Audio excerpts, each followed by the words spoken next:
PT Satu Visi Putra Tbk atau Safitra resmi memperluas ekosistem bisnisnya ke sektor pelayanan kesehatan. Berdasarkan keterbukaan informasi bursa, perseroan sepakat mengambil alih 72,9% saham PT Hasna Medika Bakti Cirebon senilai Rp286 miliar.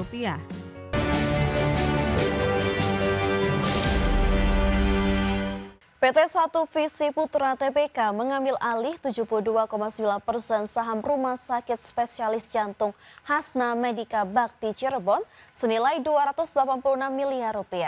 Aksi korporasi ini menandai transformasi bisnis perseroan di bawah naungan pasangan Nagita Slavina dan Raffi Ahmad. PT Satu Visi Putra Tbk atau Safitra resmi memperluas ekosistem bisnisnya ke sektor pelayanan kesehatan. Berdasarkan keterbukaan informasi bursa, perseroan sepakat mengambil alih 72,9% saham PT Hasna Medika Bakti Cirebon senilai Rp286 miliar. Penandatanganan akta CSSA dan CSPA telah dilakukan pada 20 Agustus 2026 untuk menguasai pengoperasian 2 rumah sakit jantung dan 11 klinik kesehatan.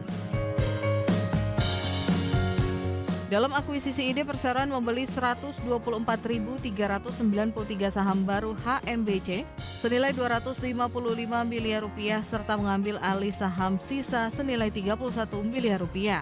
Transaksi ini juga melibatkan konversi utang senilai Rp33,45 miliar dari pengusaha Peter Tanuri, Darwin Saril Nurhadi, dan Roy Himawan. Pasca akuisisi ini, total aset Safitra diproyeksikan melonjak pesat dari posisi awal hingga mencapai Rp942,3 miliar. Guna mendanai ekspansi tersebut, perseroan akan menggelar skema private placement dengan menerbitkan sebanyak-banyaknya 307.500.000 saham baru. Potensi dilusi kepemilikan saham akibat penerbitan unit baru ini diperkirakan tidak akan melebihi 10%. Manajemen dijadwalkan menggelar RUPSLB serta RUPS Independen pada 30 September 2026 guna meminta persetujuan perubahan kegiatan usaha menjadi holding company. Berbagai sumber IDX Channel.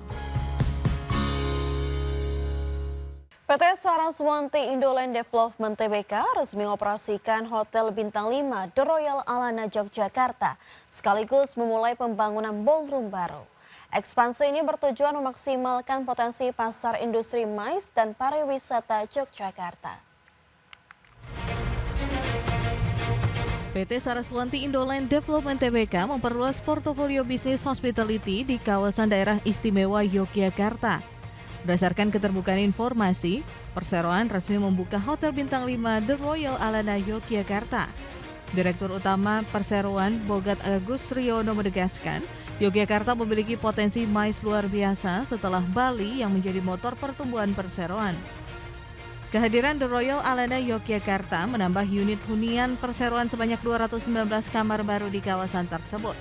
Tambahan kapasitas ini melengkapi keberadaan The Alana Yogyakarta yang telah memiliki 264 kamar dengan daya tampung MICE hingga 3.000 orang. Manajemen memproyeksikan pendapatan gabungan kedua unit hotel tersebut berpotensi melonjak hingga 50% dibandingkan capaian existing.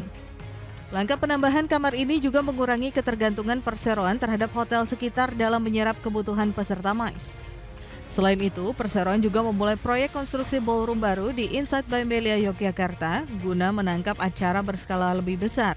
Pembangunan fasilitas ini disiapkan menjadi penopang pendapatan berulang atau recurring income untuk pertumbuhan jangka panjang. Berbagai sumber IDX Channel.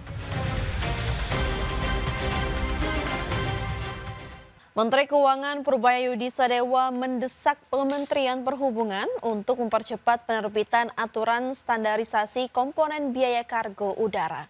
Langkah ini dinilai krusial demi menekan tingginya biaya logistik nasional.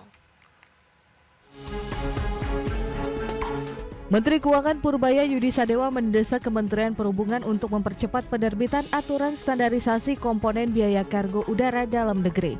Langkah ini dinilai krusial guna menekan tingginya biaya industri logistik nasional. Purbaya menegaskan penataan standarisasi biaya serta sinkronisasi proses bisnis akan membuat struktur tarif kargo udara menjadi lebih transparan. Pembenahan ini sangat mendesak mengingat mahalnya biaya transportasi antar pulau yang berpotensi membebani para pelaku usaha, khususnya sektor UMKM dan e-commerce.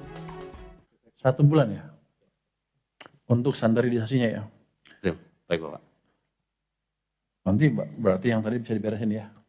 Jadi jangan ada yang tadi double kerjaan yang sama dilakukan 2 kali. Tapi tetap lihat standar internasional seperti apa, aturan ICAO-nya jangan dilanggar. Kalau bisa diirit pemeriksaan di sebelah mana ditaruhnya sesuai dengan aturan ICAO. Jadi gini aja, perhubungan kan akan lagi memperbaiki permen hubnya ya. Nanti dimasukkannya komponen-komponen itu. Tapi untuk sementara sampai itu keluar, bisa nggak dihimbau ke perusahaan-perusahaan itu jangan memberi biaya tambahan dulu sampai peraturan itu keluar.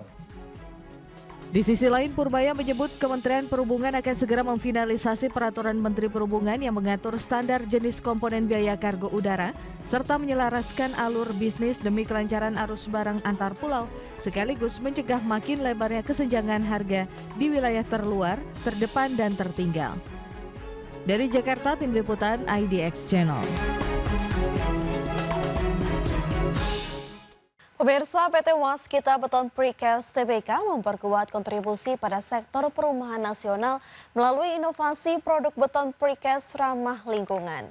Langkah emiten manufaktur berkode emiten WSBP ini bertujuan mempercepat pembangunan hunian berkualitas dengan proses efisien. PT Waskita Beton Precast Tbk menghadirkan solusi konstruksi presisi untuk mendukung penyediaan hunian masyarakat, di mana inovasi ini dirancang efisien serta ramah lingkungan.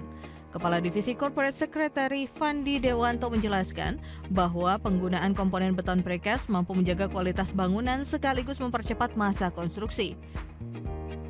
Implementasi teknologi ini diwujudkan pada proyek Savasa di Kota Delta Mas Cikarang yang dikembangkan PT Pura Delta Lestari Tbk. Dalam proyek tersebut, perseroan membangun 23 unit hunian dengan konsep prefabricated building, di mana komponen diproduksi di pabrik sebelum dirakit di lokasi. Selain itu, perseroan mengembangkan rumah precast WSBP tipe 36 guna meminimalkan limbah konstruksi. Penyediaan komponen beton precast perseroan mencakup spektrum luas, mulai dari sloof, kolom, balok, hingga panel dinding. Rekam jejak perseroan juga terlihat pada pembangunan proyek rumah ASN 3 di Ibu Kota Nusantara melalui suplai beton ready mix. Selain itu, perseroan juga mendukung penyediaan hunian sosial teknologi Risha di kawasan Kupang serta Cianjur. Berbagai sumber IDX Channel.